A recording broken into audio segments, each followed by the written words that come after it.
Hello there, and welcome to the Sleepy History Facts. I'm so glad you've joined me tonight. Tonight, we will wander through the quiet and remarkable story of a young woman from long ago, known as Joan of Arc. Her life began in a small village, yet her story would travel far beyond fields and rivers, reaching kings, armies, and the pages of history itself. As we move slowly through her world, there is no need to rush or hold on to every detail. Just listen, breathe, and let the past unfold gently around you. But for now, you don't need to do anything at all. Just settle in, relax, and allow your mind to wander gently through the quiet pages of history. If you're ready, let's begin. In a quiet corner of northeastern France, there was once a small village called Domremy. It rested gently among green fields, soft hills, and winding paths that stretched into the distance. Life in this village moved slowly, shaped by the rhythm of the seasons and the steady passage of time. The mornings often began with the soft light of the sun rising over the land. Farmers would step into their fields, and the sound of animals could be heard in the distance. It was a place where people knew one another well, and where daily life was simple and closely connected to nature. It was here, in this peaceful setting, that a young girl named Joan was born. Her early years were not filled with grand events or royal surroundings. Instead, they were shaped by the quiet routines of village life. She grew up surrounded by open skies, the scent of fresh earth, and the gentle sounds of rural living. Joan's home was likely modest, built from wood and stone, as most homes were during that time. Inside, life was centered around family. Meals were simple, often made from what the land provided. Bread, vegetables, and occasional meat would be shared around a table where conversation was soft and familiar. As a child, Joan would have spent time outdoors, helping with small tasks, or simply observing the world around her. The fields and forests nearby were not just places of work, but also spaces of quiet reflection. Children in villages like Domremy often learned by watching and doing, growing into their roles over time. The village itself was part of a larger region known as Lorraine, a place that sat between powerful kingdoms. While Domremy felt peaceful, it existed in a world that was slowly changing. News from distant lands would sometimes reach the village, carried by travelers or passing soldiers. Though such stories may have felt far away to a young child, despite the simplicity of her surroundings, Joan's early life was deeply rooted in tradition. The village church stood as an important place, where people gathered not only for worship, but also for a sense of unity. Bells would ring through the air, marking time and calling people together. There was a quiet beauty in this way of life. Without the noise of modern cities, evenings would fall gently over the village. As the sun disappeared, the sky would darken into deep shades of blue, and small lights from candles would flicker inside homes. In this calm and steady world, Joan's story began without any sign of the extraordinary path ahead.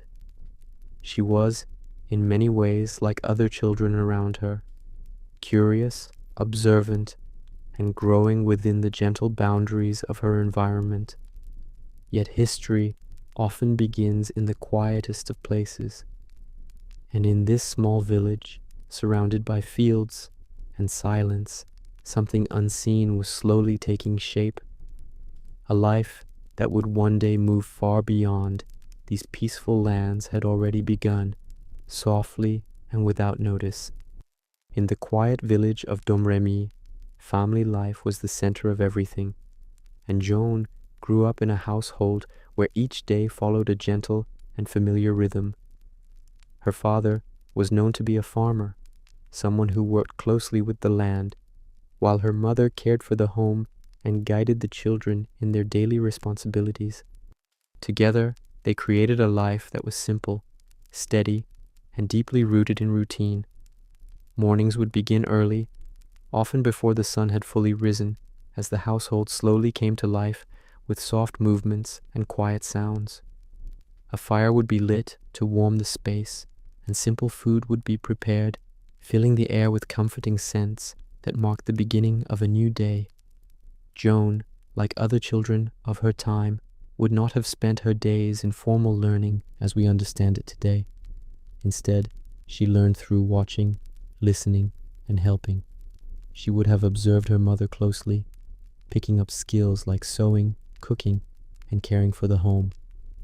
These were not just chores, but important parts of daily survival passed down through generations. Outside the home, there was always work to be done.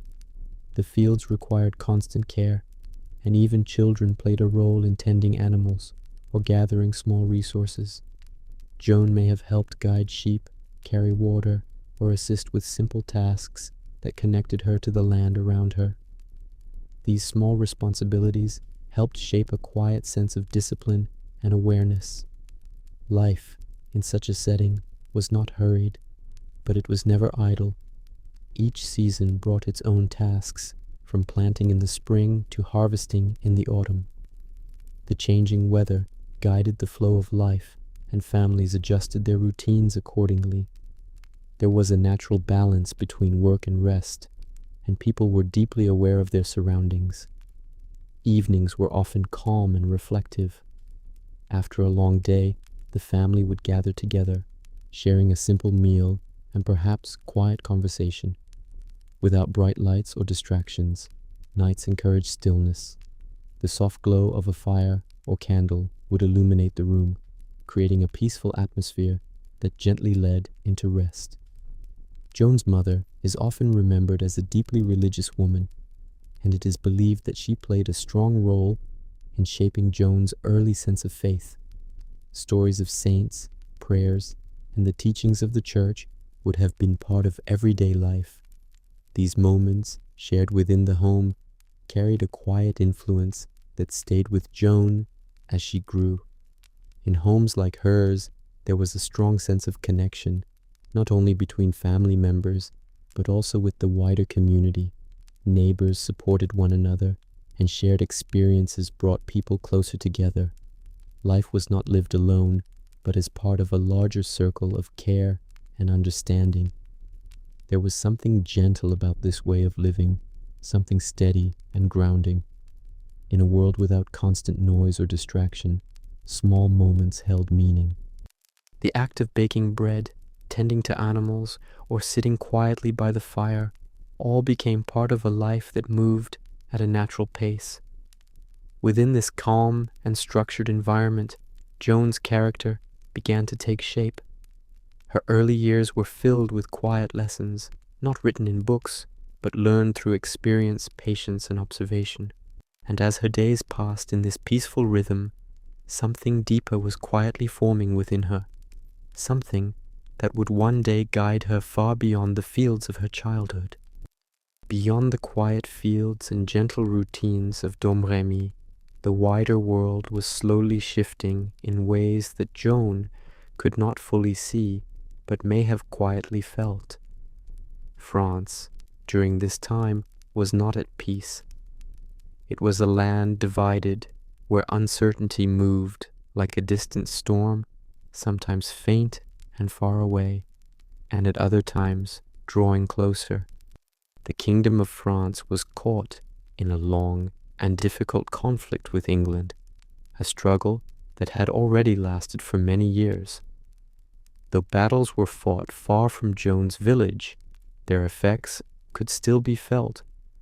Travelers passing through nearby roads sometimes carried news of distant fighting, speaking of towns that had been taken, lands that had changed hands, and people who had been forced to leave their homes.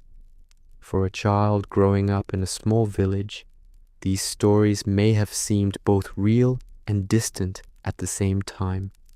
Life in Domremy continued with its usual rhythm, yet there was an awareness, quiet and unspoken, that the world beyond was not as calm.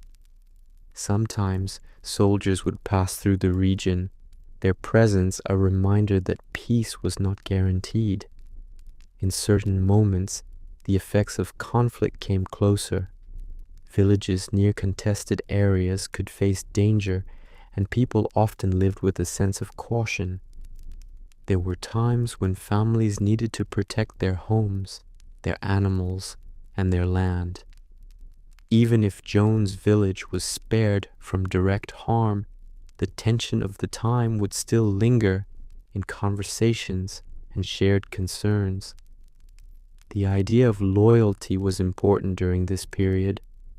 Different regions supported different leaders, and the question of who should rule France was deeply contested. This created a complex world where trust, identity, and belief were closely tied together.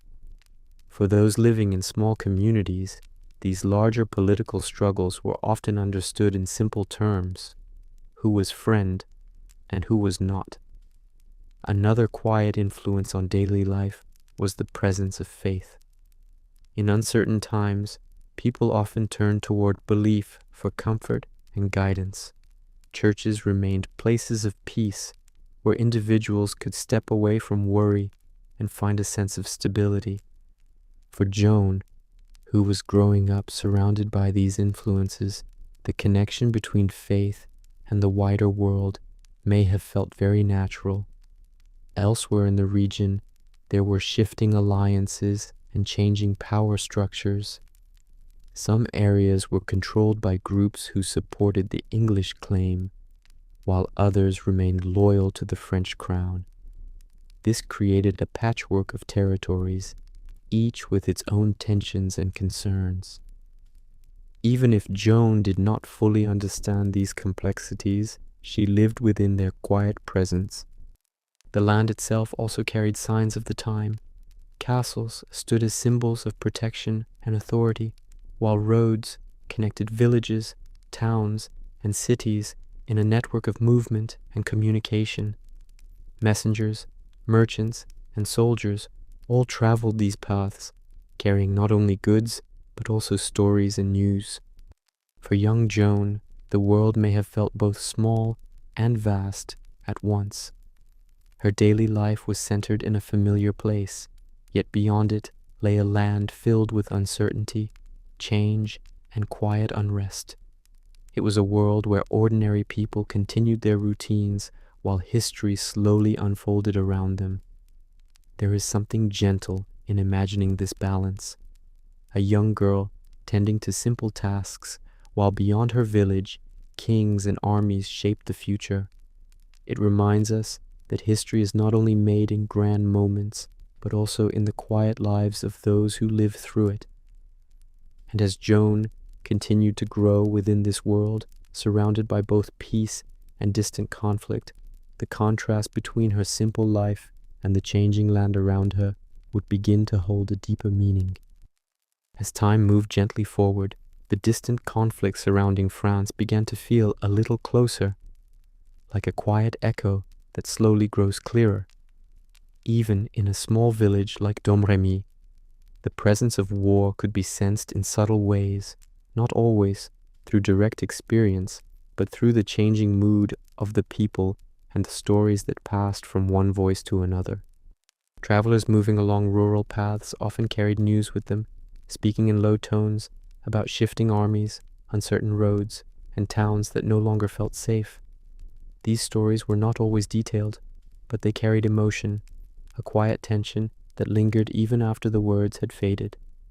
For a young girl like Joan, listening from a distance, these moments may have felt both mysterious and heavy, like hearing about a storm far away without yet seeing the clouds. There were times when nearby areas faced danger and villagers had to remain alert. In uncertain periods, families might gather their belongings more carefully, keep watch over their land, or seek shelter if needed. Even if Domremy remained mostly untouched, the awareness of what could happen created a sense of quiet caution. Children growing up in such times often learned to read the moods of adults, sensing when something was wrong, even if it was not fully explained. A change in tone, a longer silence, or a worried glance could speak volumes. Joan, observant and thoughtful, may have noticed these small shifts, storing them quietly in her mind. The idea of protection became important in everyday life. Communities depended on one another, and there was strength in unity. Neighbors supported each other, shared information, and stayed connected through both calm and uncertain times. This sense of togetherness created a form of quiet resilience, allowing people to continue their lives even when the world beyond felt unstable. In some moments, the presence of soldiers could be seen or heard. Their arrival might bring both reassurance and unease, as they represented protection, but also the reality of conflict. The sound of footsteps, the sight of armor, or the distant movement of a group passing through could leave a lasting impression, especially on a young mind. Elsewhere, the larger struggle for control of France continued to unfold. Leaders made decisions, alliances shifted, and battles were fought, all shaping a future that villagers could not fully control. Yet these events slowly influenced daily life, even in places far from the center of power. There is a quiet contrast in this time between the steady rhythm of village life and the uncertain movements of war beyond it. While Joan may have continued her daily tasks, helping her family and moving through familiar routines, the world was gently pressing in from the outside. This contrast may have shaped her understanding of both peace and struggle. It is often in such environments that deeper thoughts begin to form. When the world feels uncertain, even in distant ways, people sometimes turn inward, reflecting on meaning, purpose, and belief. For Joan, growing up in a place where calm and conflict existed side by side, these early impressions may have quietly prepared her for something she could not yet fully understand. The whispers of war did not need to be loud to be felt. They moved softly through the air, carried in stories, expressions, and shared awareness. And within this gentle but uncertain atmosphere, Joan continued to grow, her path still unfolding, her future still unknown, but slowly being shaped by both the peace she knew and the tension she could sense. In the village of Domremy, faith was not something distant or abstract. It was woven gently into everyday life, present in quiet prayers, simple rituals, and shared moments of reflection. For Joan, this sense of faith began early, shaped by her surroundings, her family, and the calm presence of the village church. The church stood as a peaceful place, its stone walls holding a sense of stillness that invited people to pause and reflect. Bells would ring softly through the air, marking time and calling villagers together. These sounds became part of the natural rhythm of life, as familiar as the sunrise or the changing seasons. Joan often spent time in this sacred space. It is believed that she found comfort there, a quiet place where she could sit, think, and feel close to something greater than herself. The soft light filtering through small windows, the gentle echo of footsteps, and the stillness of the room created an atmosphere that encouraged calm and focus. At home, her mother played an important role in guiding Joan's spiritual life. She would have taught her prayers, shared stories of saints, and spoken about kindness, honesty, and devotion. These teachings were not delivered in a formal way, but through everyday conversation and example, shaping Joan's understanding of the world. In this time, many people saw faith as a source of strength, especially during periods of uncertainty. It offered comfort when the future felt unclear and provided a sense of purpose beyond daily struggles. For Joan, growing up in such an environment, belief became something deeply personal and meaningful. Another gentle aspect of her faith was the idea of listening. In quiet moments, people often believed they could feel guidance, not through loud or dramatic signs, but through a sense of inner clarity. Joan, known for her thoughtful nature, may have been especially open to this kind of quiet awareness. Elsewhere in the region, religion also shaped larger parts of society. Churches were not only places of worship, but centers of community life. They marked important events such as births, marriages, and gatherings, creating a shared sense of belonging among the people. For Joan, faith was not separate from her daily experiences.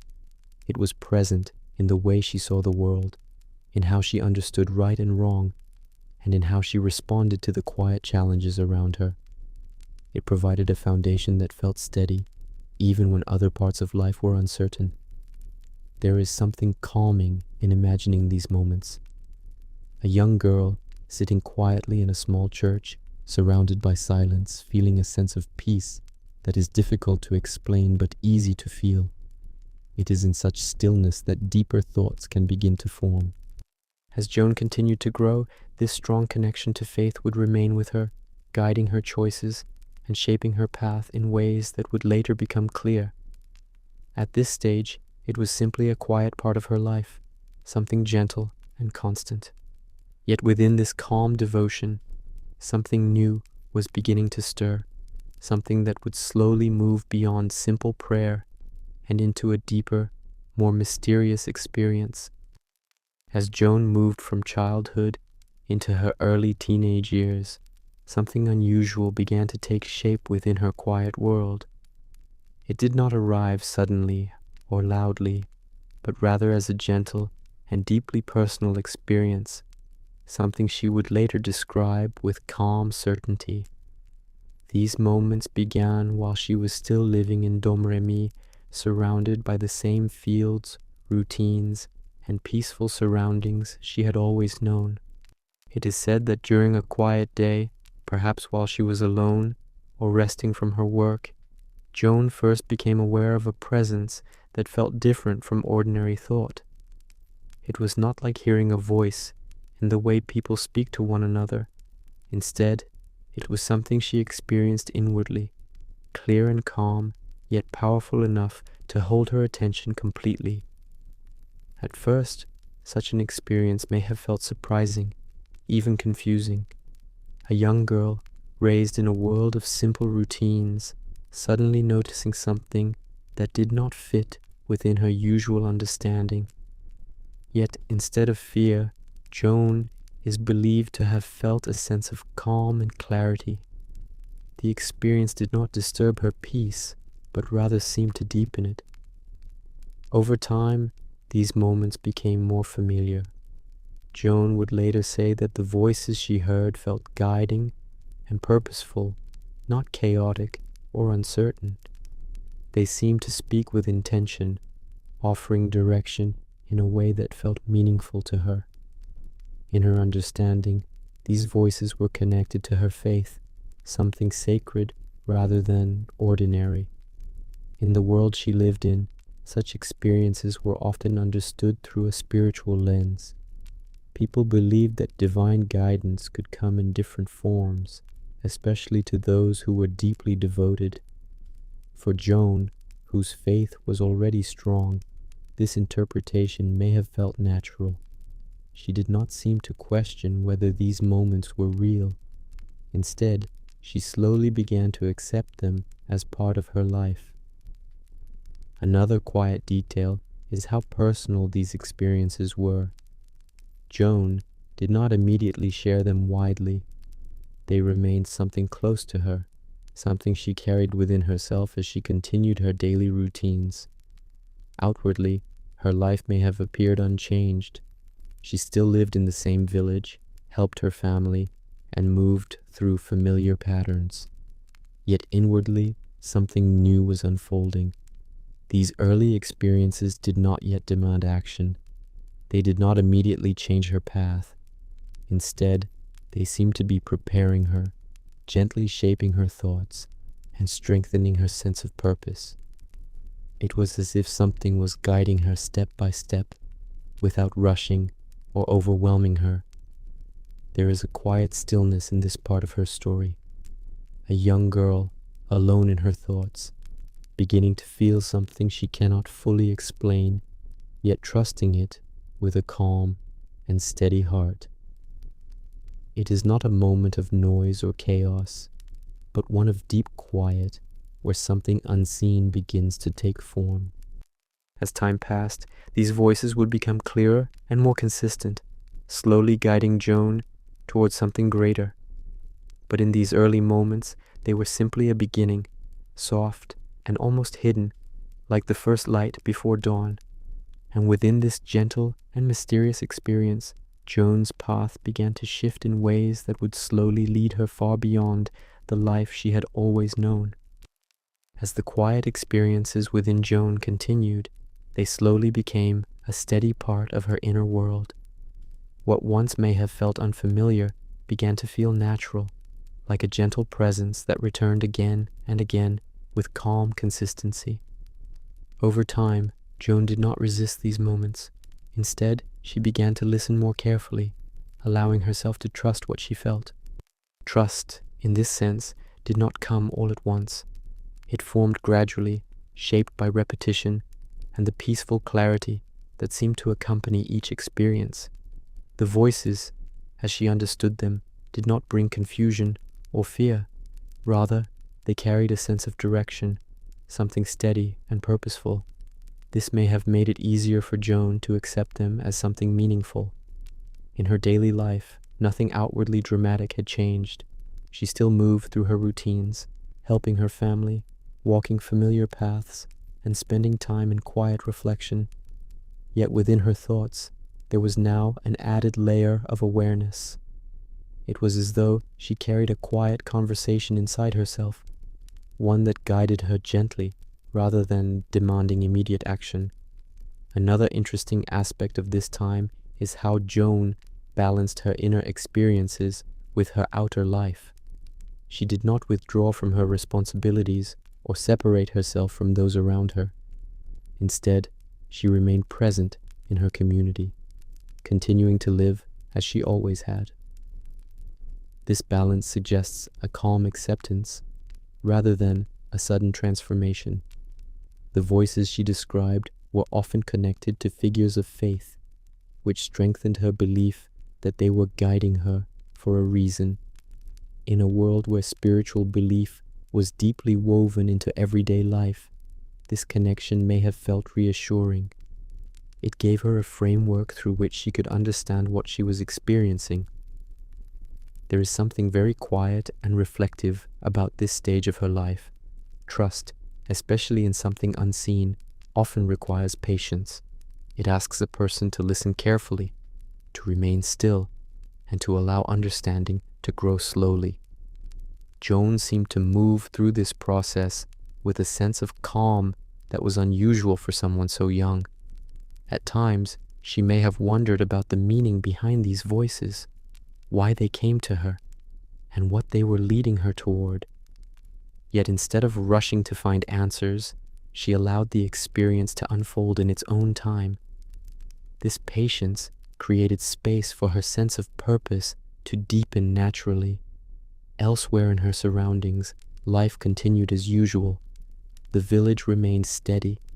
The seasons changed as they always had, and the distant world carried on with its struggles.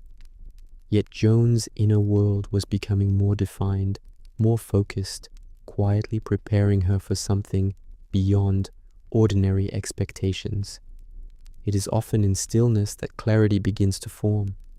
In the absence of noise and distraction, thoughts can settle, and deeper understanding can rise gently to the surface. Joan's life at this stage reflects that kind of stillness, where something important is taking shape without the need for urgency.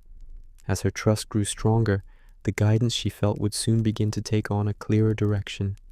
What had once been simply a quiet presence would slowly become something more specific, something that asked not only for belief, but for action.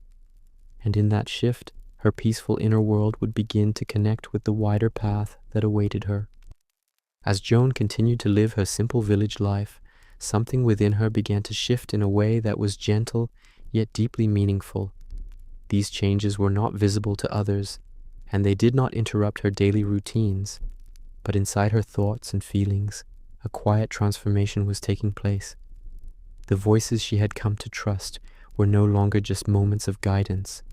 They were slowly shaping how she saw herself and the world around her.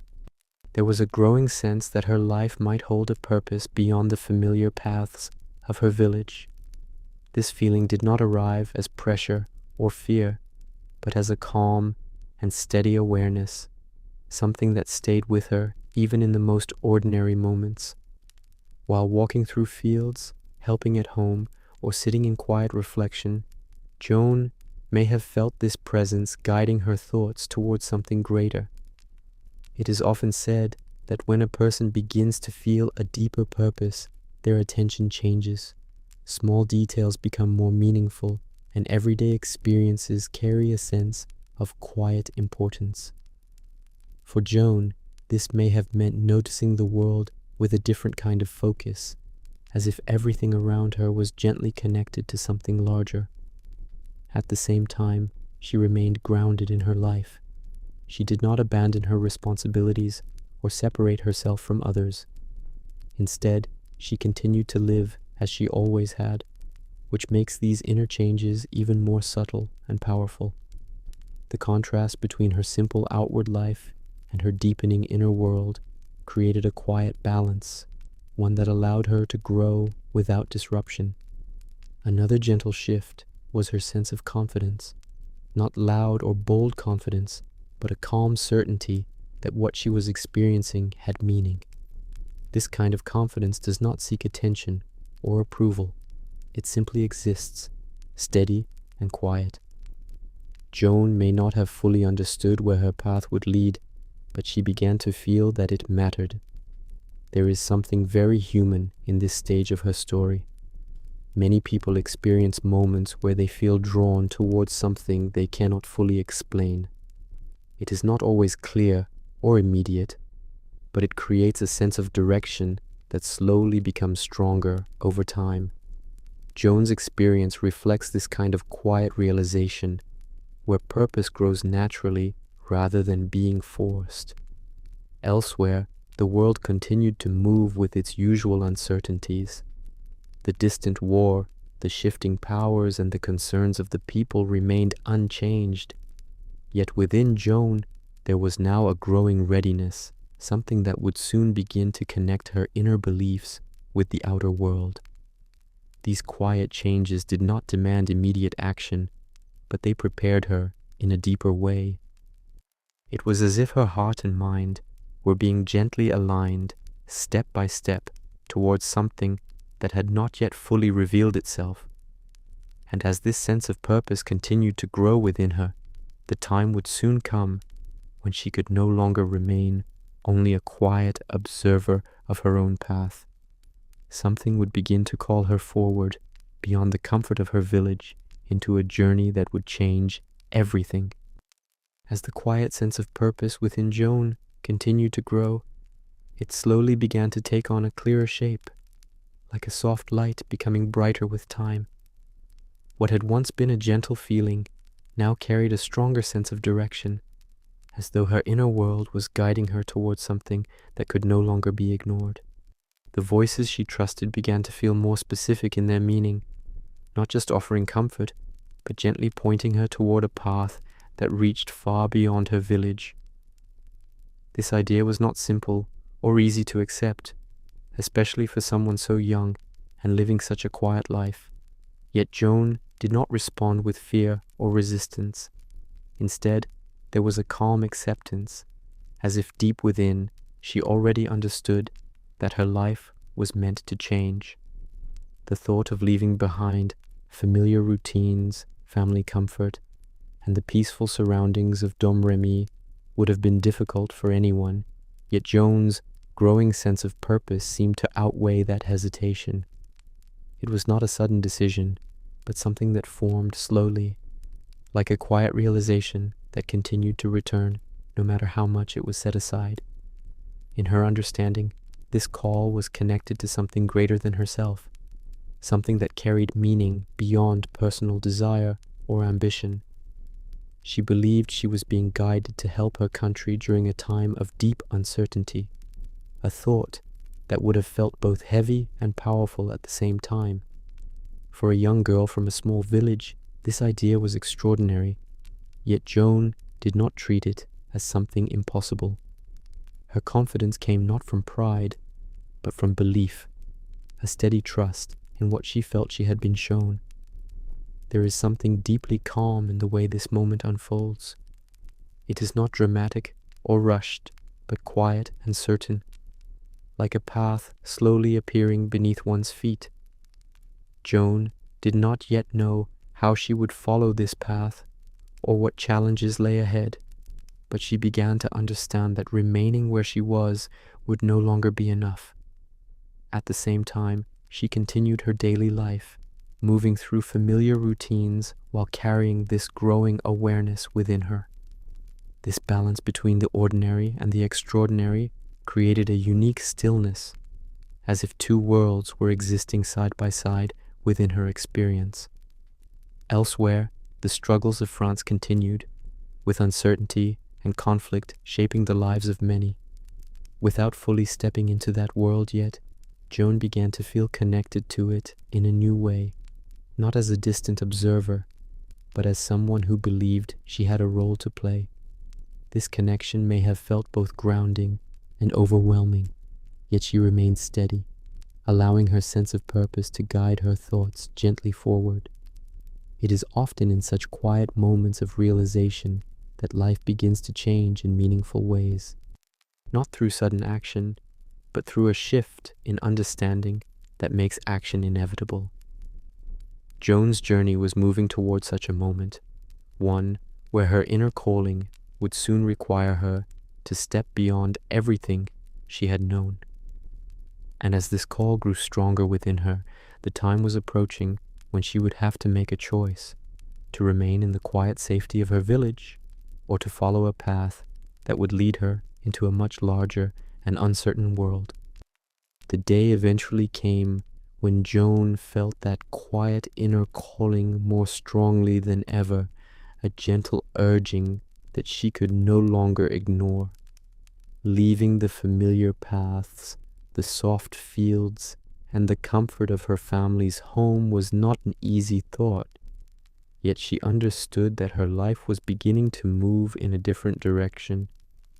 It was not a hurried departure filled with drama, but a calm and deliberate choice, guided by the certainty she had cultivated within herself. As she prepared to step beyond Domremy, there was likely a mix of emotions, curiosity, reverence, and a quiet nervousness, but above all, there was trust in the path she felt she had been shown.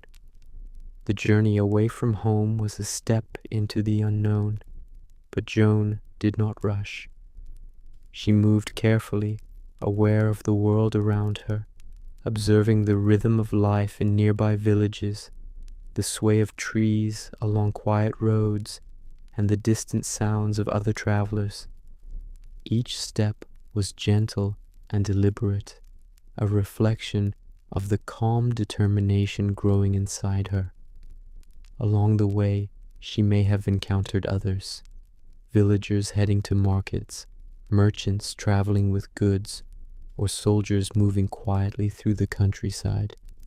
These encounters, though brief, would have reminded her that the world beyond Domremy was larger, more complex, and filled with people with their own purposes and routines. Even amidst this unfamiliarity, Joan's faith and inner guidance provided a steady anchor. She relied on her sense of what was right and the quiet instructions of the voices she had come to trust. There was also a sense of observation, of learning from everything she saw. The rhythm of towns, the patterns of travel, and the presence of authority figures all contributed to her growing understanding of the wider world. Though her destination was not yet clear, every small detail along the way added to her preparation, equipping her quietly for the tasks ahead. The act of leaving home for the first time was more than a physical journey. It symbolized a turning point within her heart and mind, a gentle but profound step toward the extraordinary life that awaited her.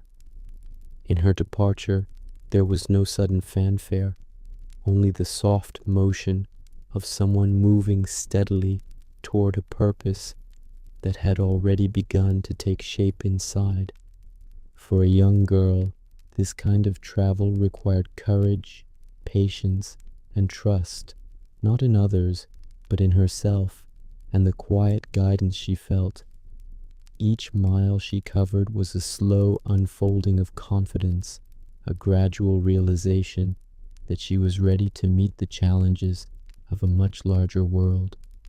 And as the familiar village receded behind her, Joan carried with her the calm teachings of home, the steady presence of faith, and the quiet strength that would become the foundation of everything to come. Joan's steps took her farther from the familiar fields of Domremy, moving through winding paths and small villages, each one carrying its own quiet rhythms and simple routines. She traveled not with a large group or grand procession, but alone or perhaps accompanied by a few guides, keeping her pace gentle and deliberate. The goal ahead was not merely a place, but an encounter, a chance to reach those who held power and could listen to her message. Along the way, she observed the world with careful attention, noticing the behaviors of people, the sway of trees along the roads, the distant sounds of animals, and the quiet movement of daily life in small towns. Every detail became a small lesson, helping her understand the wider world beyond her village. Travelers and merchants passed through, bringing news, stories, and glimpses of life outside Domremy. Joan absorbed these quietly, learning how people spoke, moved, and carried themselves in towns and cities. She may have noticed the contrasts between her peaceful home and the busier, sometimes tense atmosphere of larger settlements. The journey was not without challenges.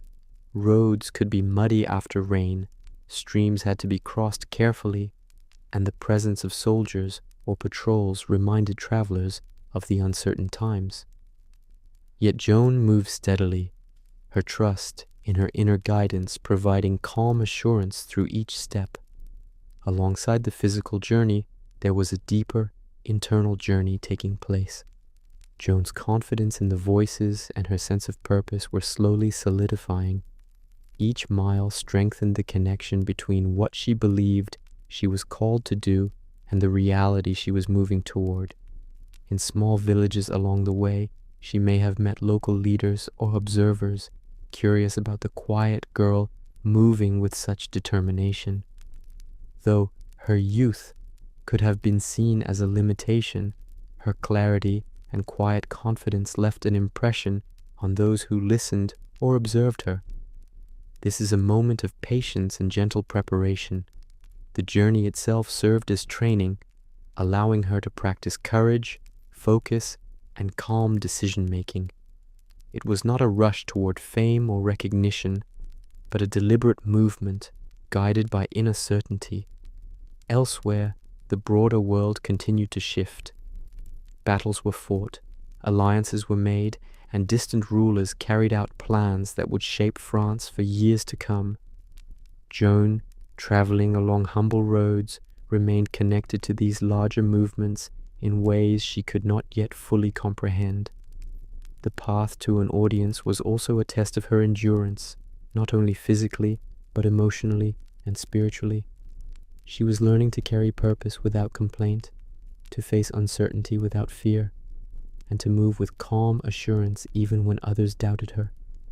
Each step forward was a quiet rehearsal for the challenges that lay ahead. By the time she approached those who could hear her, Joan was no longer simply the girl from Domremy. She carried with her a sense of mission, a calm confidence in her guidance, and the quiet determination to speak what she believed needed to be heard. And as she prepared to enter the presence of those in power, her journey so far had already begun to shape her into someone who could move beyond the ordinary and embrace a larger destiny. As Joan approached the officials and leaders who held the power to listen or dismiss her, she entered a space filled with quiet tension. Those who met her were not accustomed to receiving messages from someone so young, and naturally, doubt accompanied their curiosity. Questions were asked gently but firmly, probing her knowledge, her intentions, and the source of her guidance. Joan faced these inquiries with a calm confidence that seemed unusual for her age. She did not speak hastily or with brash pride. Instead, her answers were measured, thoughtful, and quietly certain.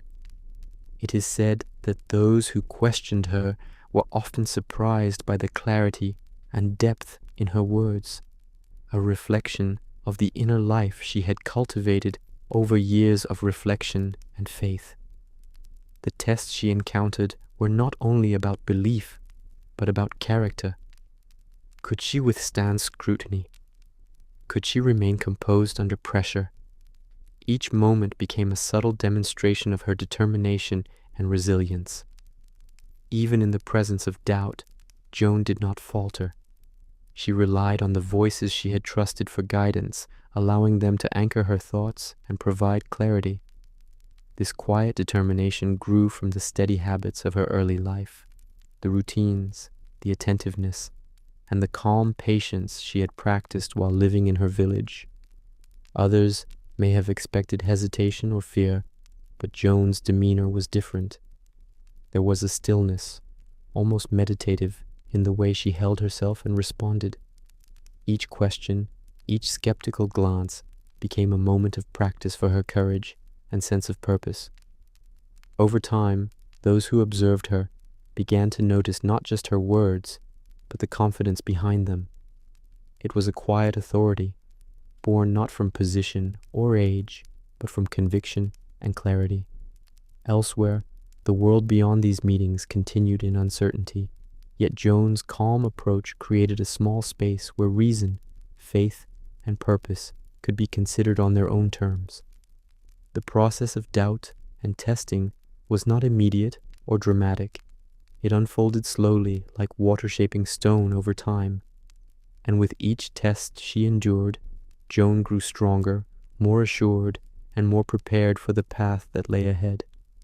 By embracing this process with patience and stillness, she learned to navigate skepticism without losing her focus or inner guidance. It was a quiet, gentle training in resilience, one that would later prove invaluable in the trials and decisions to come. Through doubt and questioning, Joan's determination solidified, creating a foundation that allowed her to move forward with clarity and calm purpose, ready to meet the next steps of her extraordinary journey. After traveling through the quiet countryside and enduring tests of patience and resolve, Joan finally approached one of the most important figures in France at that time, the Dauphin Charles.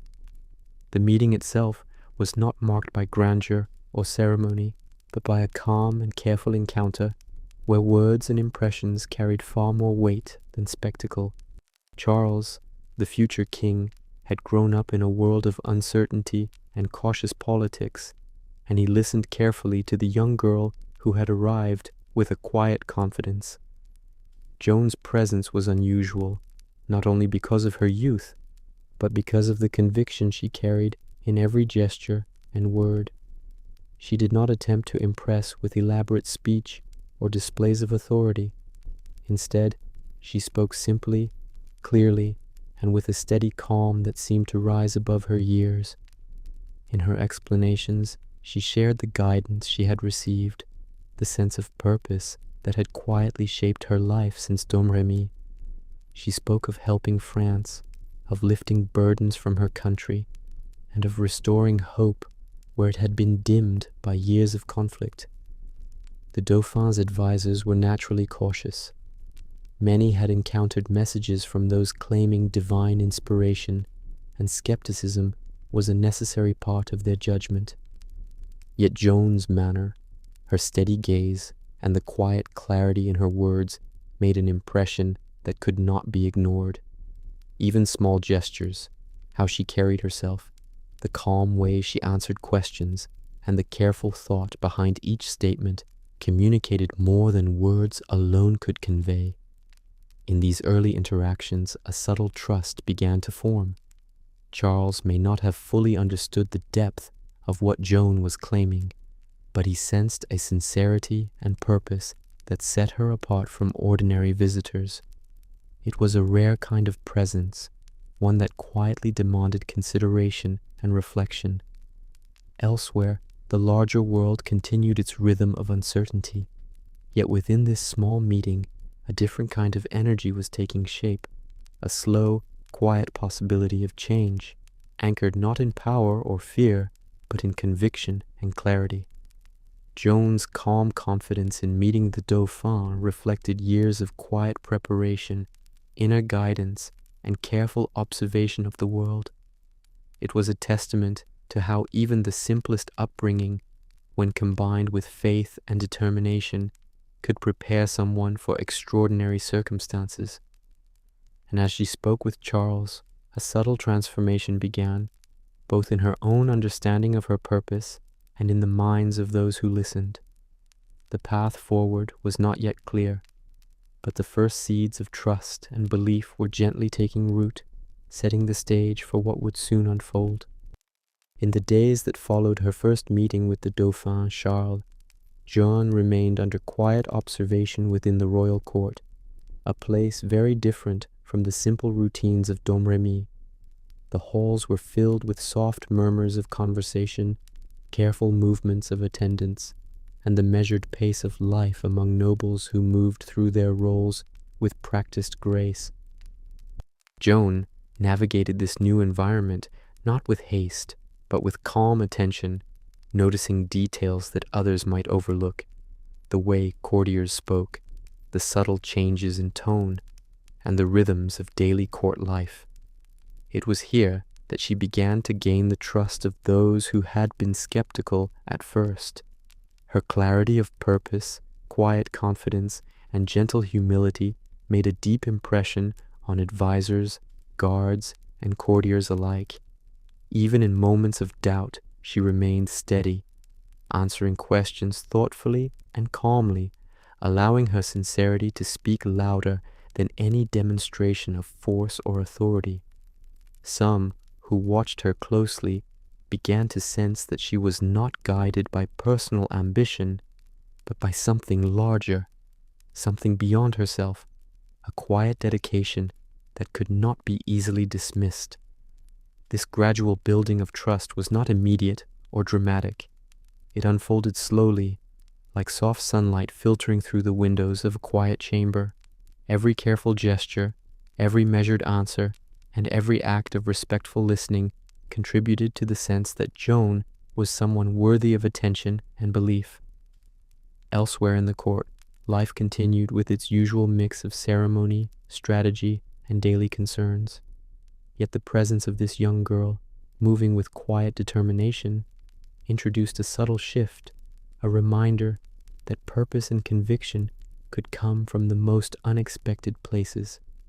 Joan's ability to remain composed amid scrutiny reflected years of gentle preparation, a foundation built in the stillness of her village life and in the quiet guidance she had learned to trust. It was a delicate balance, blending humility with a firm understanding of her mission, allowing her to connect with people who were naturally cautious and skeptical. Over time, this calm consistency allowed her to gain not only the attention, but also the quiet respect of those around her. She did not seek to dominate the conversation or impress with grandeur. Her presence alone, steady and sincere, conveyed a depth that could not be ignored. In this subtle but profound way, Joan's role within the royal court began to take shape. Trust was forming slowly, not through force or spectacle, but through the steady rhythm of quiet conviction, careful observation, and patient interaction. And as this trust grew, so too did her readiness to step into a role that would carry her far beyond the familiar world she had always known, toward challenges and responsibilities that would shape the course of history. As Joan's presence became more recognized within the royal court, it became clear that her journey would require preparation far beyond what she had experienced in her quiet village. The role she was being called to was extraordinary, unlike anything most young women of her time would encounter. It was not simply a matter of speaking or offering advice. She was being asked to step into a world of strategy, leadership, and responsibility. Preparing for this unusual role required patience, observation, and careful learning. Joan began to pay attention to the movements of soldiers, the planning of campaigns, and the structure of command that guided armies. She listened intently to conversations among leaders, noting how decisions were made, how messages were delivered, and how trust was earned in the complicated hierarchy of power. Even in these unfamiliar surroundings, Joan maintained her calm presence, absorbing knowledge quietly without showing fear or confusion. She learned not only about strategy, but also about human behavior, how people responded to orders, how they interpreted signals, and how morale shaped the outcome of events. Each observation added to her growing understanding of what her mission might entail. Alongside practical learning, Joan also prepared spiritually. Her faith, which had guided her since childhood, continued to provide a foundation for strength, patience, and clarity. She relied on the quiet guidance of the voices she had come to trust, allowing them to help her navigate unfamiliar expectations and the weight of responsibility she was beginning to sense. There were moments of reflection when she would pause quietly in a chamber or along a courtyard, thinking through what she had seen and how it might be applied. These moments were gentle but vital, helping her cultivate a readiness that was both mental and emotional. The preparation was not only about knowledge, but also about demeanor. Joan had to learn to carry herself with authority while remaining approachable and sincere. Her calm confidence became a tool, allowing others to feel her conviction without feeling threatened or intimidated. Elsewhere, France continued its slow and uncertain movements. The war still stretched across regions, and leaders weighed their options carefully. But within the quiet preparation of Joan's daily learning, a foundation was forming for action. She was practicing courage, patience, and discernment, all within the measured rhythm of court life. This stage of her journey, though subtle, was essential. It was the time when inner strength met outer observation, when knowledge met intuition, and when a young girl began to transform into a figure who could step into extraordinary circumstances. And as these lessons continued to unfold quietly, Joan became increasingly ready to embrace the path that awaited her, a path that would take her far beyond the familiar boundaries of home and into the heart of a nation in need. As Joan's preparation deepened, another quiet but important step began to take shape: the choice of armor and outward identity. In a world dominated by men and the strict rules of military hierarchy, how she presented herself would matter as much as the mission she carried within. Joan needed to move in a way that allowed her to be taken seriously while remaining true to her inner purpose. The selection of armor was both practical and symbolic.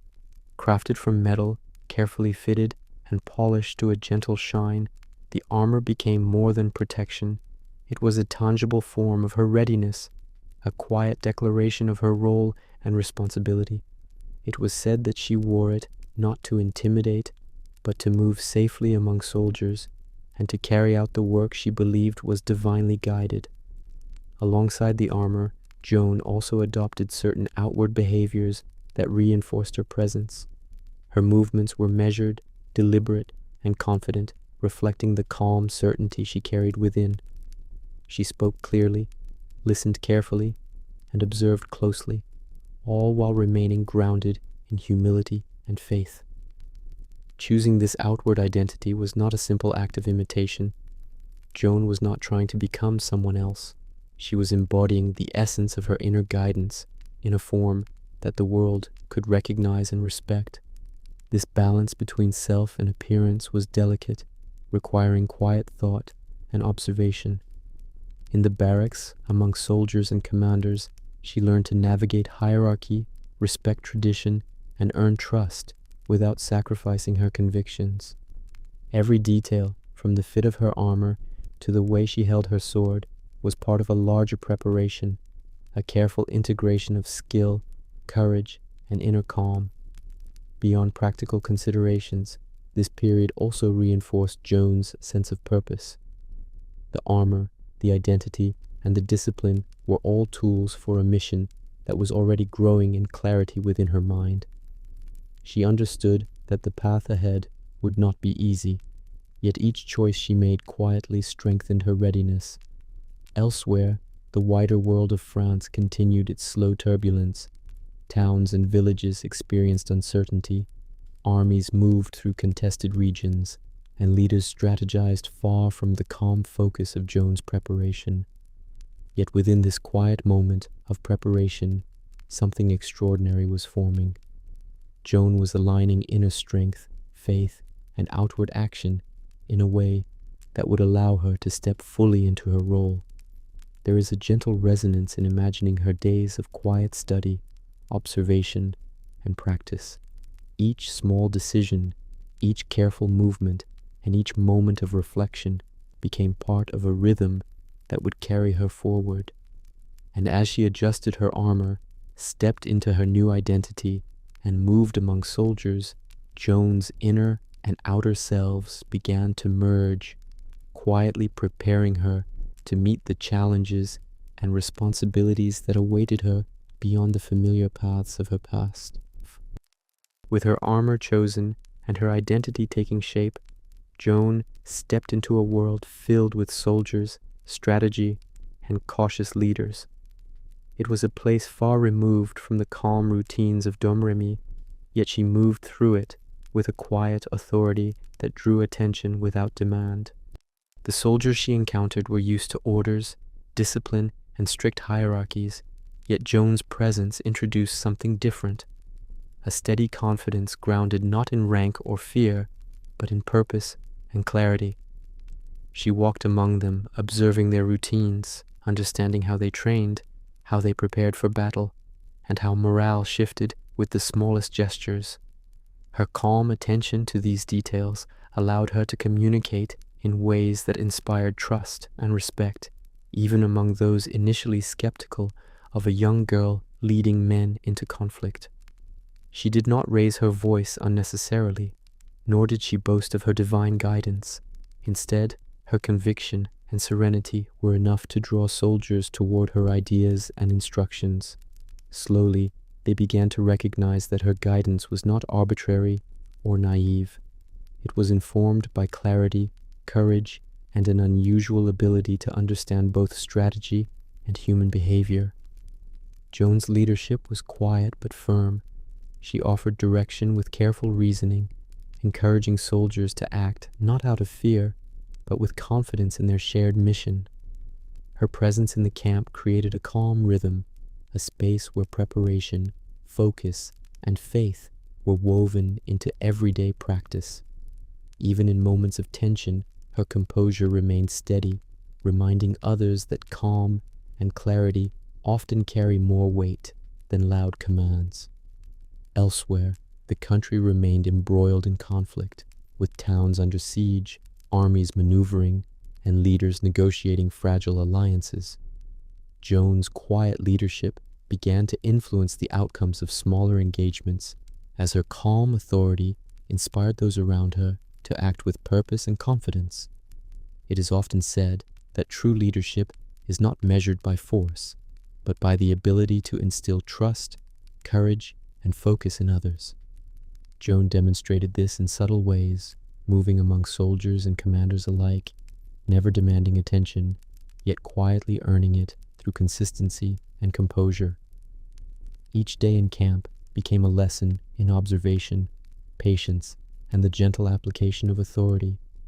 Joan learned not only to guide, but also to listen, understanding that successful leadership often balances direction with awareness of others' needs and strengths. Her approach created a quiet cohesion, a sense of unity and calm readiness among those she led. And as the soldiers began to trust her guidance, The young girl from Domremy was no longer only a messenger of divine instruction. She was becoming a presence capable of influencing the course of events, her quiet authority shaping the confidence and actions of those around her. With trust growing among the soldiers and her presence now quietly respected, Joan prepared for one of the most significant journeys of her life, the march toward Orleans. The city had been under siege, its people enduring hardship and uncertainty, and it became the focal point for the calm determination Joan carried within her. The path to Orleans was not simple. Winding roads, forests, and small rivers lay between her and the city, each step requiring careful attention to both terrain and timing. Joan moved steadily, maintaining a pace that balanced endurance with observation. Along the way, she noticed the world around her, the gentle sway of fields, the distant sounds of birds, and the quiet motion of villages she passed. These details, small as they seemed, offered moments of reflection and calm, reminding her of the steadiness of life even amid uncertainty. The soldiers accompanying her were inspired by her quiet confidence, following her direction with trust that had been earned rather than demanded. The preparation for engagement was careful, and Joan's guidance often emphasized strategy combined with courage and attention to detail. She encouraged them to remain composed, to understand their surroundings, and to act with clarity rather than haste. In addition to practical leadership, Joan also brought a sense of hope to those she traveled with. Her presence reminded them of purpose beyond the immediate dangers of battle, creating a morale that moved softly but powerfully through the ranks. Elsewhere, the broader conflict continued to unfold.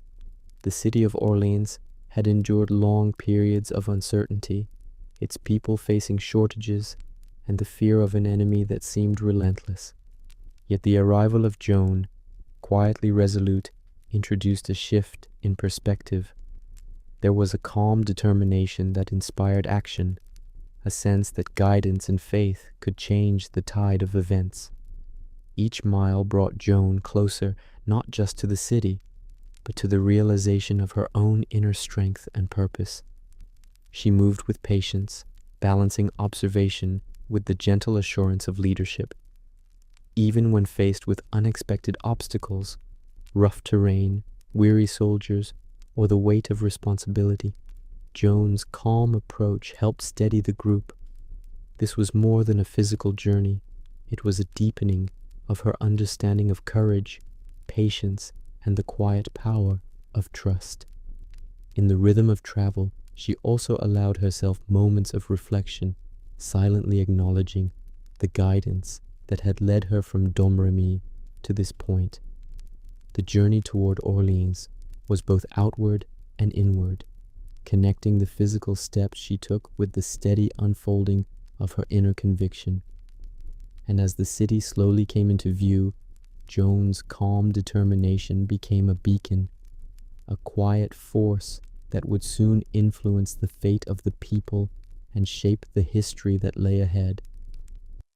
As Joan and her companions drew closer to Orleans, the city appeared not as a place of triumph, but as a community marked by quiet struggle and weariness.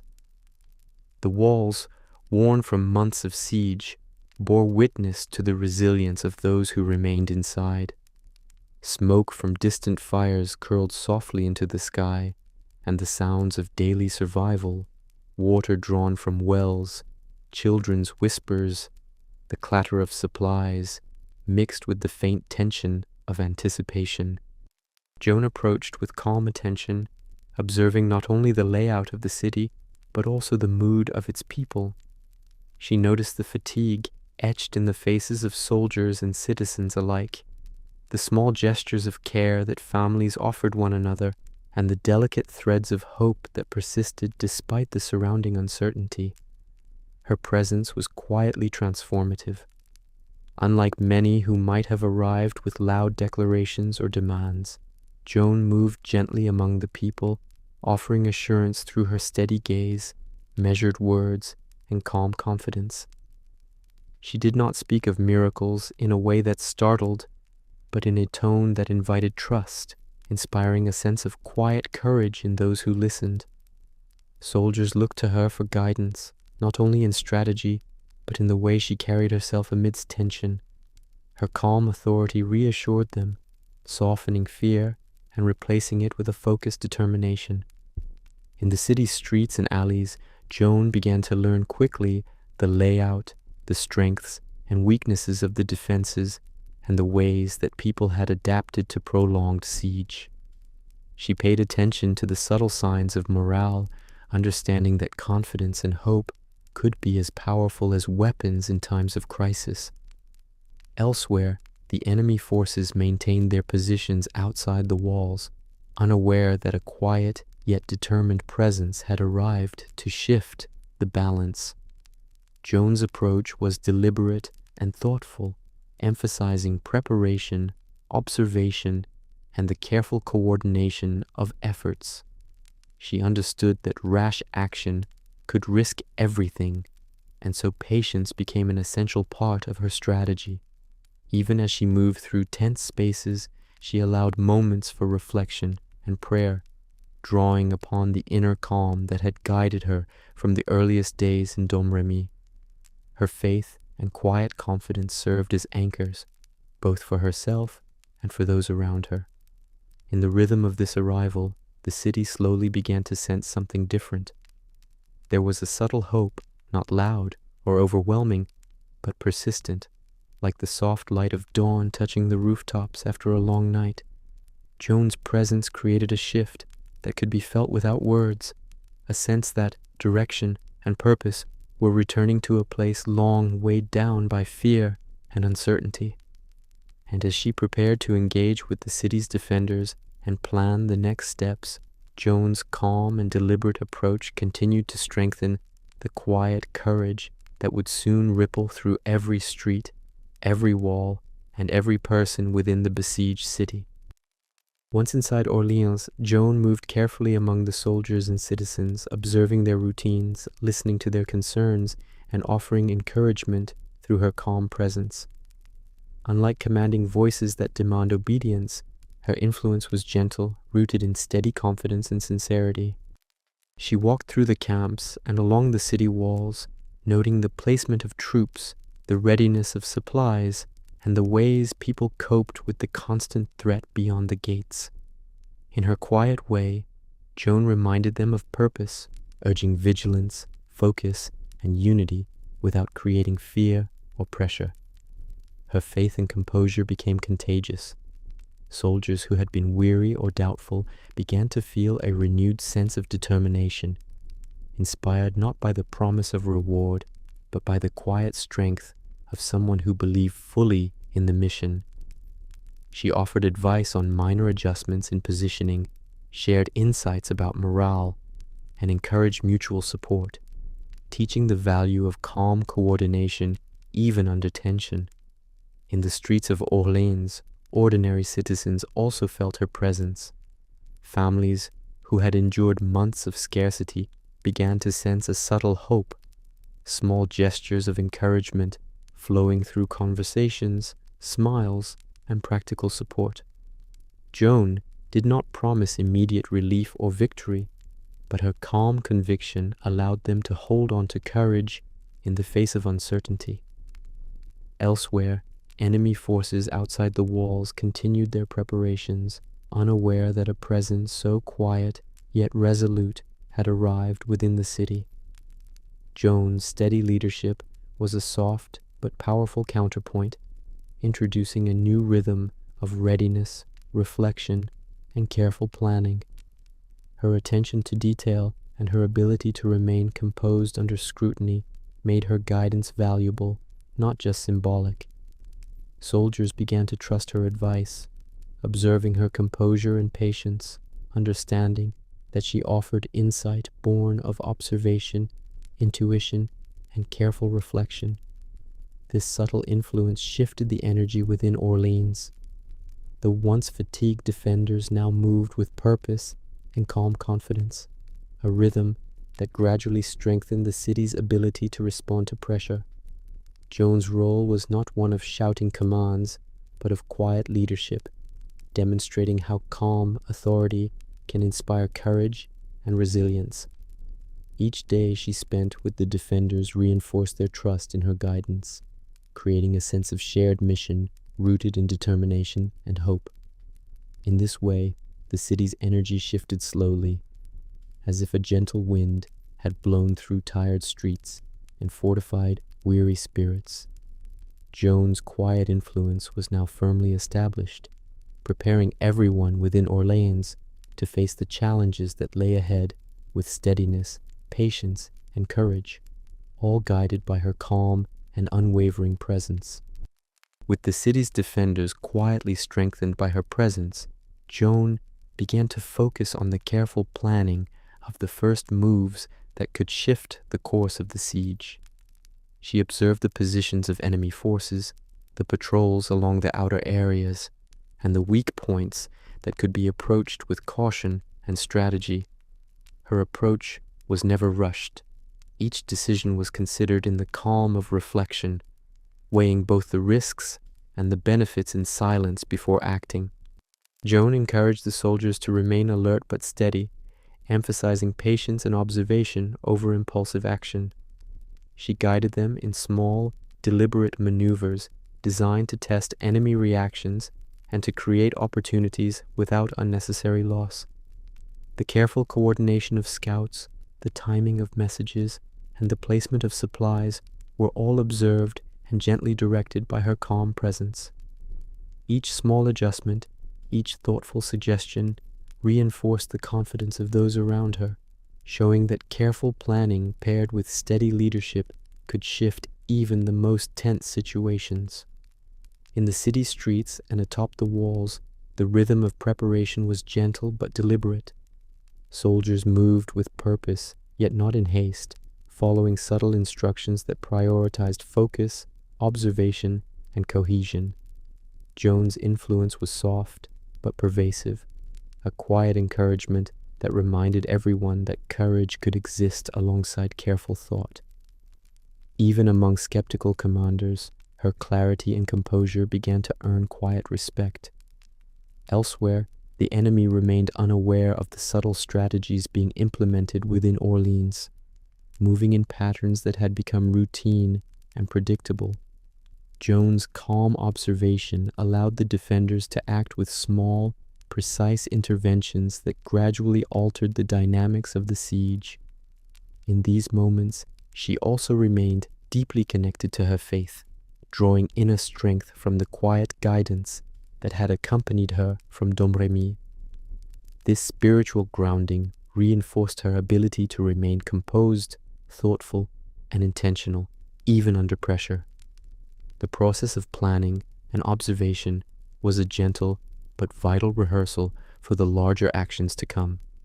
Each careful step, each measured adjustment became part of a rhythm that merged preparation with intuition and quiet leadership. Through this patient approach, Joan was not only shaping strategy, but cultivating resilience, focus, and trust among those who looked to her for guidance. And as the defenders quietly aligned with her plan, the city itself began to feel a subtle shift, a sense that hope and purpose were returning, guided by the soft but powerful presence of a young girl whose calm determination was changing the course of events step by step. As preparations quietly solidified within Orleans, the time came for the first small engagements beyond the city walls. These were not grand battles, but subtle tests of strategy and courage, designed to gauge enemy positions and create opportunities. Joan approached these skirmishes with the same calm focus that had guided her since Domremy, moving steadily among soldiers and offering quiet guidance rather than loud commands. She observed the movements of her own troops and the reactions of the opposing forces, noting patterns and vulnerabilities with careful attention. Each action was deliberate, measured to avoid unnecessary risk while testing the enemy's defenses. The soldiers, inspired by her quiet confidence, followed her instructions with trust and precision, responding to subtle cues and guidance that emphasized coordination, patience, and focus. Even small successes, achieved without dramatic displays, were enough to bolster morale as the defenders began to see that steady preparation and calm leadership could shift outcomes. Joan's presence on the field was not for spectacle, it was for observation, encouragement, and guidance. Her calm demeanor in moments of tension reminded those around her that courage and clarity could coexist, and that acting with purpose often required patience as much as bravery. Outside the city, enemy forces reacted to the skirmishes with confusion and caution, unaware that a careful mind guided the movements they faced.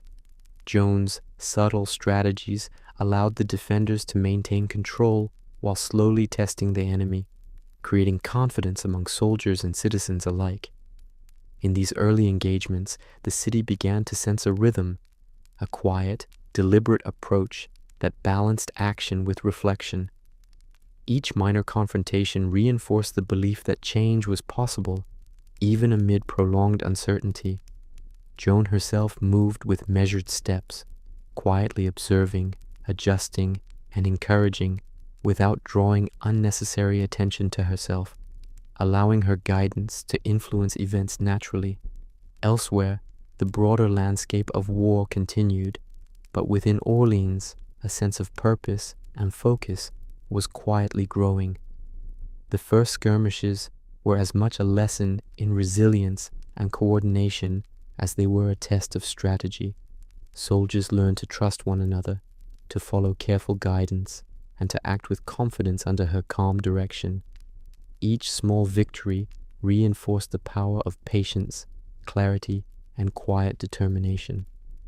And as the sun set over the besieged city, Joan's presence continued to inspire, slowly turning fear into cautious hope, uncertainty into calm resolve, and preparing everyone within the walls for the larger challenges that lay just beyond the horizon. Even as the first skirmishes brought subtle victories to Orleans, Joan continued to rely on the quiet guidance that had accompanied her since childhood. The voices she trusted were not loud or demanding, but steady, offering clarity and reassurance in moments of tension. In the midst of uncertainty, when soldiers hesitated or the outcome of an action remained unclear, Joan would pause and listen inwardly, allowing their calm instructions to guide her decisions.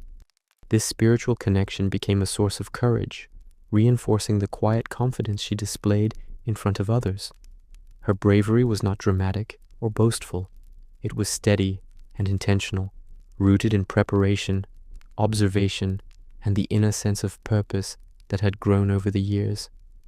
Soldiers and citizens noticed that she did not flinch in dangerous moments, yet she moved with careful consideration rather than impulsive force. Her courage inspired trust, showing that fear could be managed with thoughtfulness and clarity. Even in the face of enemy attacks, Joan's reliance on her inner guidance allowed her to make decisions calmly, adapting strategies with insight and precision. There were moments when the weight of responsibility must have felt immense, yet she remained composed, never allowing doubt to dominate her actions. Elsewhere in the city, the people slowly absorbed this quiet bravery, sensing that leadership could exist without harshness or noise. Her example encouraged them to act with steadiness and cooperation, reinforcing the sense of community and shared purpose essential to withstanding a siege. Joan's reliance on her inner voices also offered a model of calm reflection for the soldiers, teaching them that decisions rooted in clarity and patience often proved more effective than those born of panic or urgency. The rhythm of daily life in Orleans shifted subtly as a result. Training, preparation, and small maneuvers became infused with the quiet discipline she embodied. Each step forward, guided by inner insight and calm courage, strengthened the defenders' confidence and made the city feel a little more resilient. Even as challenges mounted and uncertainty lingered beyond the walls, Joan's reliance on the voices and her unwavering composure provided a sense of quiet assurance. It was this gentle, steadfast courage, rather than loud declarations or dramatic gestures, that began to tip the balance within Orleans. And as she continued to act with calm determination, the city and its defenders began to trust not only in her guidance, but in the subtle power of steady faith and purposeful action, laying the foundation for greater triumphs to come. As days passed, the subtle strategies and quiet courage Joan inspired began to show their effects on the siege of Orleans.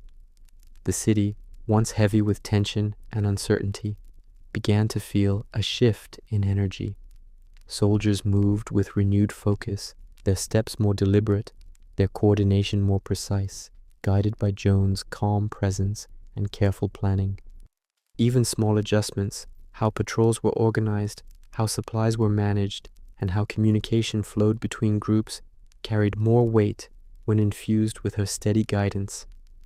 Outside the walls, the enemy continued their routine, unaware that the defenders' energy had begun to change in response to the quiet but powerful influence within. Skirmishes became more controlled, morale improved, and confidence grew, all without dramatic fanfare. Joan herself remained at the center, observing, advising, and gently encouraging each move, never seeking recognition, only the careful application of purpose. The people of Orleans, soldiers and civilians alike, began to notice that hope was returning, not as a fleeting emotion, but as a steady rhythm woven into their daily actions. Walls were reinforced with patience, strategies were executed with thoughtfulness, and each small success was quietly celebrated, building the sense that change was possible. Even the youngest or most inexperienced defenders began to trust their actions, inspired by Joan's calm determination and her ability to act with both faith and reason. In these moments, the siege transformed subtly from a struggle of survival into a stage for deliberate strategy, where preparation and composure carried more impact than sheer force.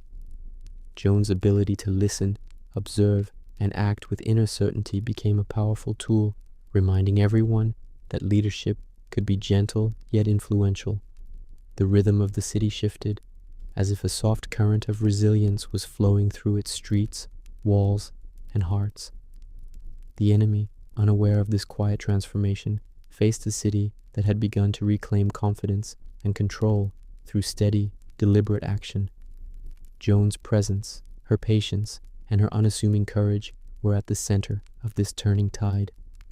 And as the siege slowly tilted in favor of the defenders, it became clear that the steady application of faith, preparation, and calm authority could change not only the strategy of battle, but the spirit of an entire city.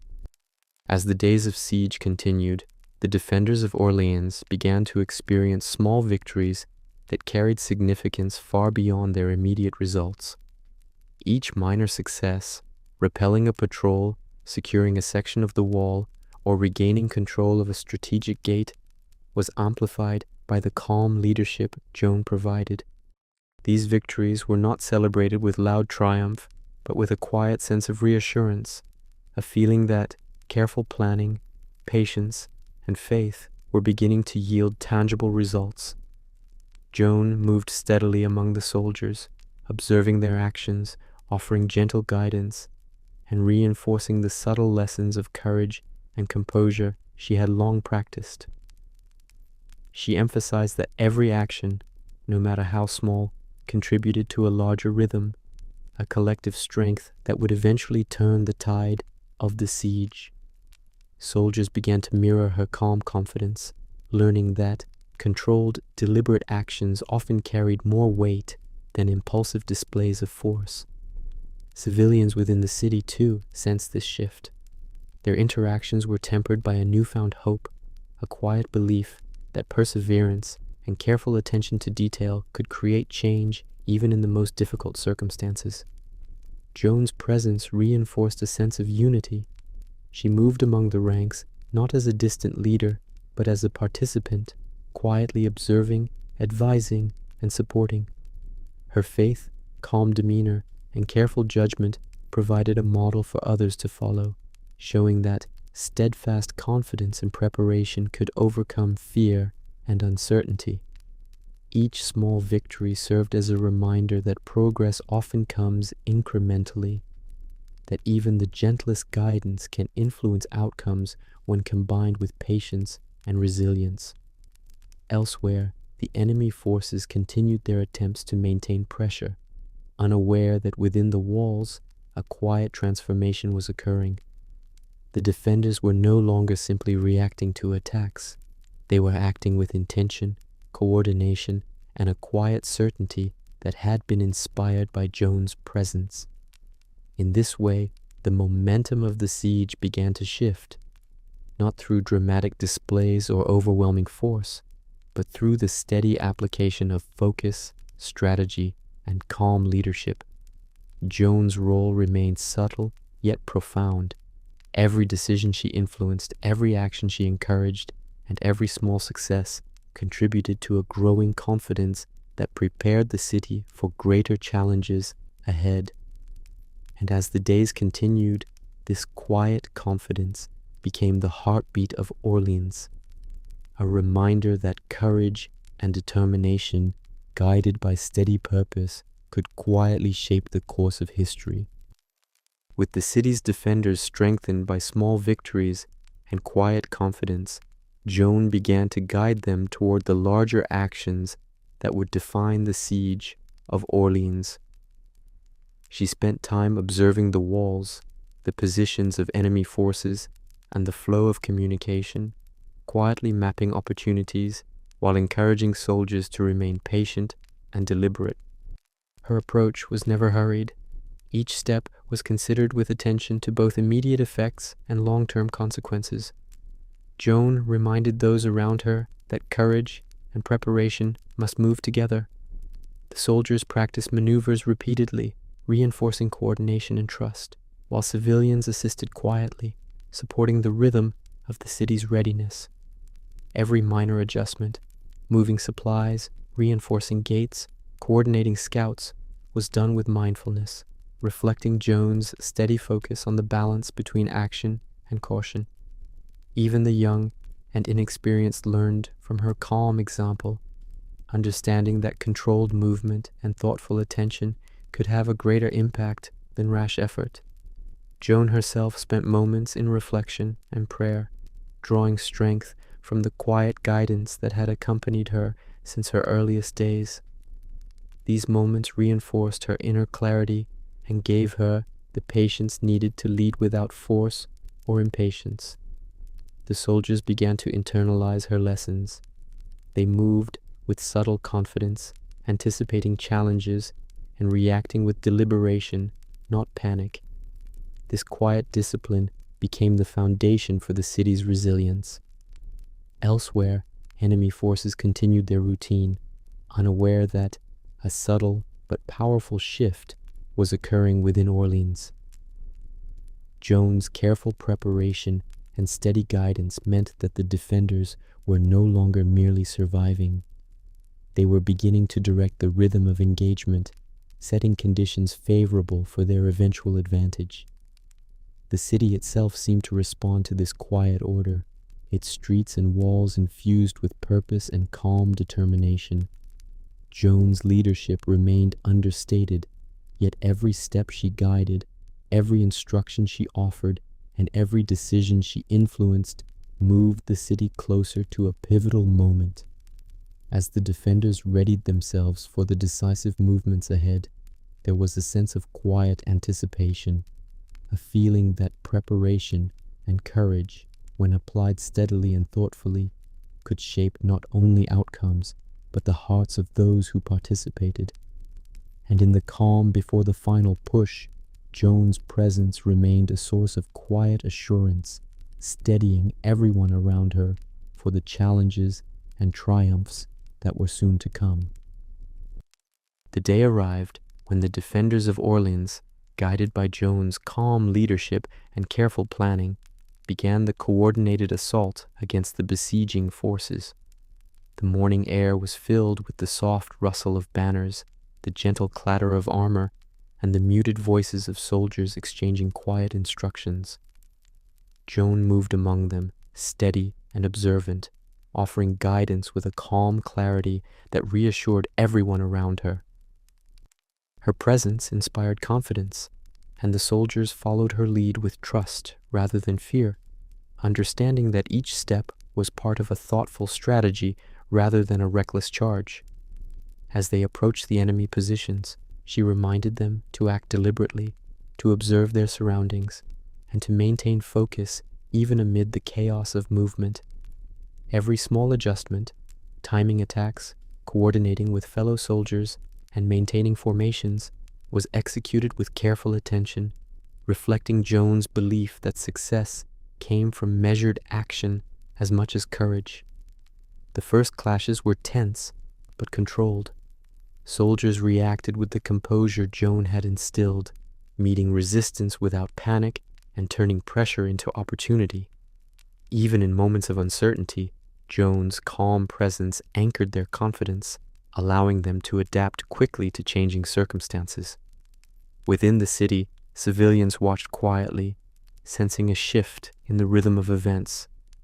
The soft confidence of the defenders, inspired by Joan's leadership, created a subtle sense of hope that had not been present for months. Elsewhere, enemy forces struggled to maintain control, unaware that the tide was slowly turning in favor of the city. The steady, coordinated actions of the defenders, guided by Joan's thoughtful oversight, disrupted predictable patterns, creating openings that were exploited carefully and intentionally. Throughout the assault, Joan moved with quiet determination, encouraging, observing, and adjusting as needed. Her courage was not loud or boastful, but it radiated steadily, influencing those around her in a gentle yet profound way. Each minor victory in these early moments reinforced the confidence of the defenders, showing them that preparation, patience, and calm leadership could shape outcomes even under pressure. As the day unfolded, the rhythm of battle gradually shifted, and the once weary city began to experience a sense of quiet momentum. Joan's steady guidance, calm authority, and thoughtful action were now at the heart of the operation, quietly transforming a desperate defense into a carefully orchestrated push that would change the course of the siege. As the defenders pressed forward under Joan's calm and deliberate guidance, the rhythm of the siege began to change. The enemy, previously confident in their positions, found themselves facing coordinated maneuvers that were subtle yet effective. Joan moved steadily among the soldiers, observing their movements and offering quiet adjustments, ensuring that each action was purposeful and synchronized. Her presence reinforced focus, allowing the defenders to respond to challenges with composure rather than panic. Small breakthroughs along the walls and at strategic points created openings that the soldiers, inspired by her calm authority, moved to exploit carefully. Each moment of success was understated but significant, a testament to preparation, observation, and deliberate action. Civilians within the city could sense the change in energy. Their whispers of hope, once fragile, grew stronger as they witnessed the defenders reclaiming control of the walls and gates.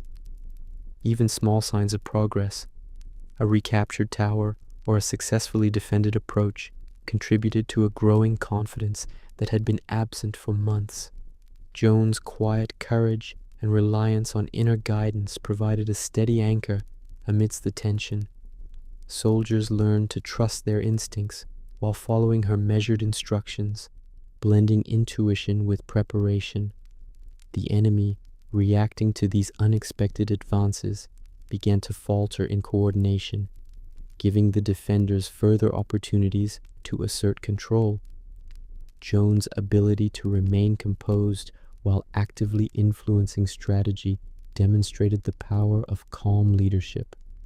It was not loud commands or displays of force that shifted the balance, but patience, observation, and careful timing. Each successful maneuver reinforced the rhythm of deliberate progress, showing that victories, even small, accumulate when approached with clarity and steadfastness. Elsewhere, the surrounding countryside remained tense, but within Orleans, a quiet confidence was growing. The city's defenders were no longer reacting passively. They were directing the flow of engagement with assurance and focus. Joan's influence permeated the ranks, inspiring trust, courage, and cooperation in ways that reshaped the dynamics of the siege. And as the day's actions gradually wore on, the enemy lines began to give way, not from overwhelming force alone, but from the steady application of calm strategy, determined leadership, and the quiet courage of a young girl whose presence had changed the heart of a city. By the end of the day, the subtle yet steady efforts of Joan and the defenders had shifted the balance of the siege. The enemy forces, once confident in their positions, found themselves retreating from areas they had long held. The city of Orleans, tired and worn, experienced a quiet but profound relief. Joan moved through the walls and streets, observing the aftermath with calm attention, guiding soldiers to secure positions, reinforce defenses, and ensure the safety of the people. Her presence reassured everyone that the work was not yet complete, but progress had been made through deliberate action and composed leadership. Soldiers who had once doubted her guidance now trusted it completely, following instructions with focus and confidence. The civilians, sensing the shift, moved with renewed hope, their daily routines slowly returning as the city regained a sense of stability. Joan's courage and reliance on inner guidance had quietly transformed the atmosphere. The victory was not marked by grand celebrations, but by the steady, deliberate reinforcement of safety and confidence. Each small success along the walls and streets reinforced the lesson that calm determination, careful planning, and patient action can achieve remarkable outcomes. Elsewhere, beyond Orleans, news of the city's regained strength began to spread, signaling a shift in momentum to other towns and regions still under pressure. Joan's quiet influence demonstrated that leadership rooted in purpose, observation, and steady courage could achieve results far beyond what brute force alone could accomplish.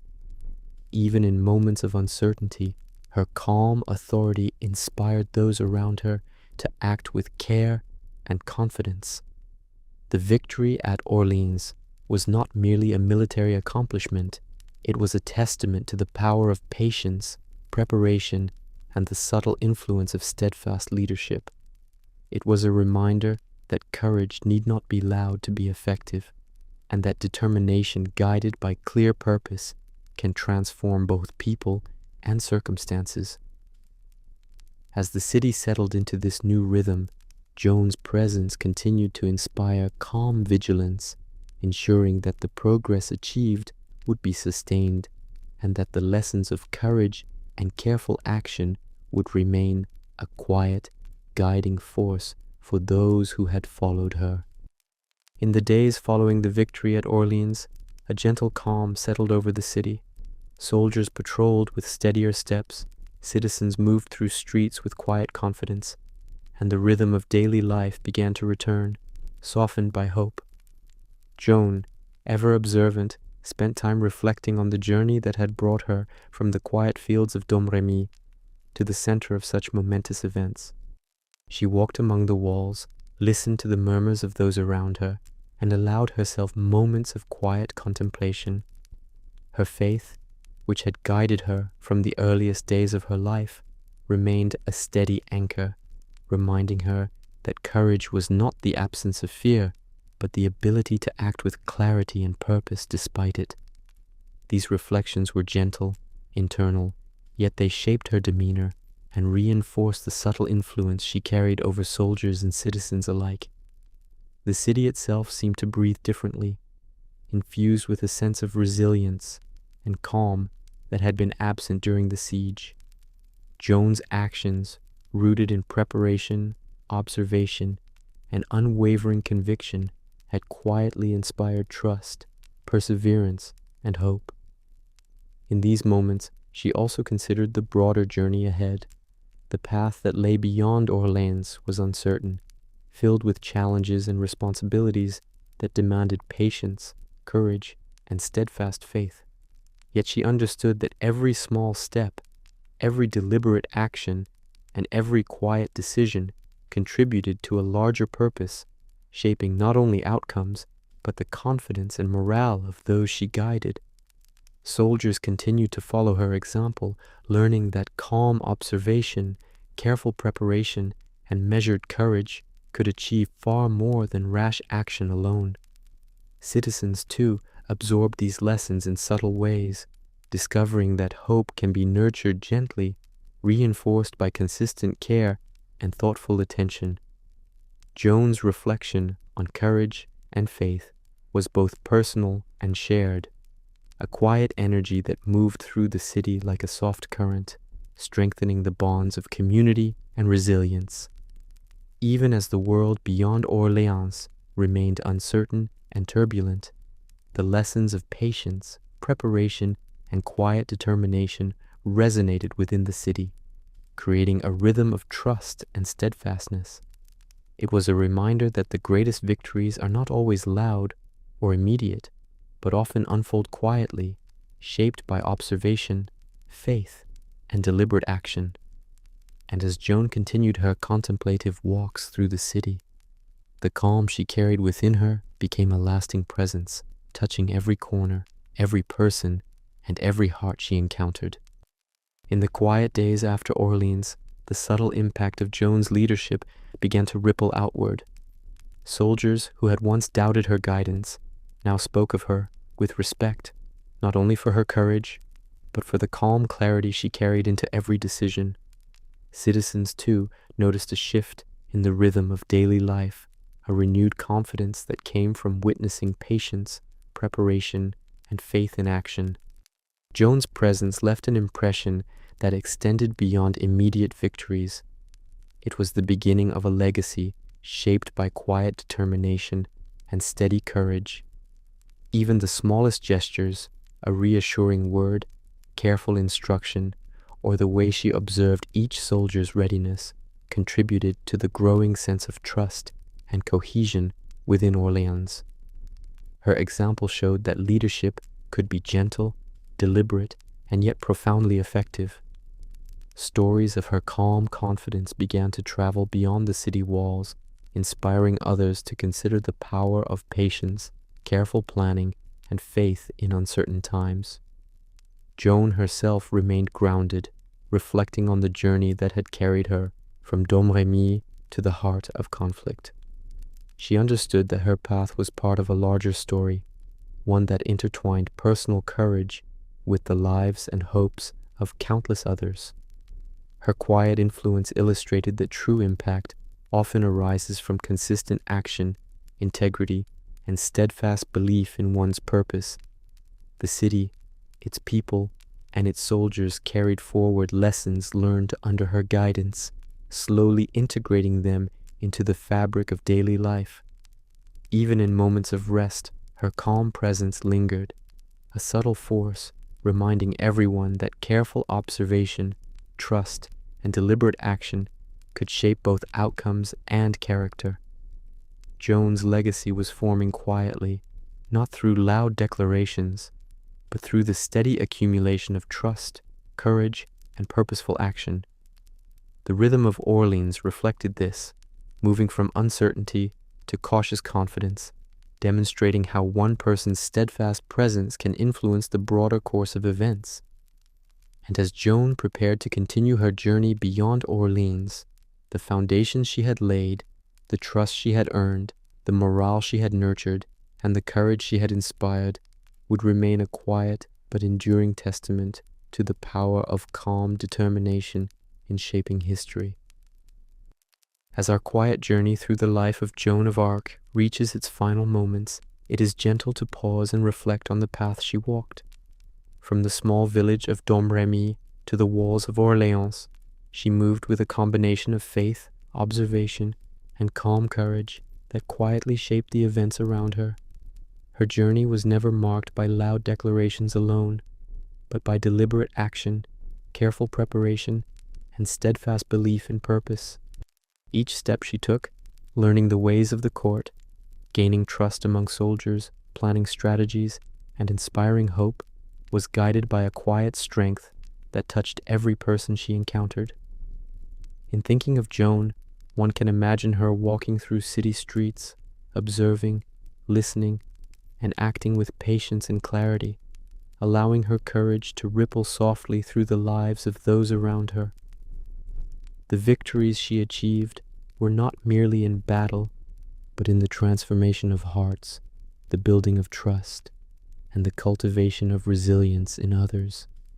Even centuries later, the story of her life continues to remind us of the power of steady conviction, gentle leadership, and quiet faith.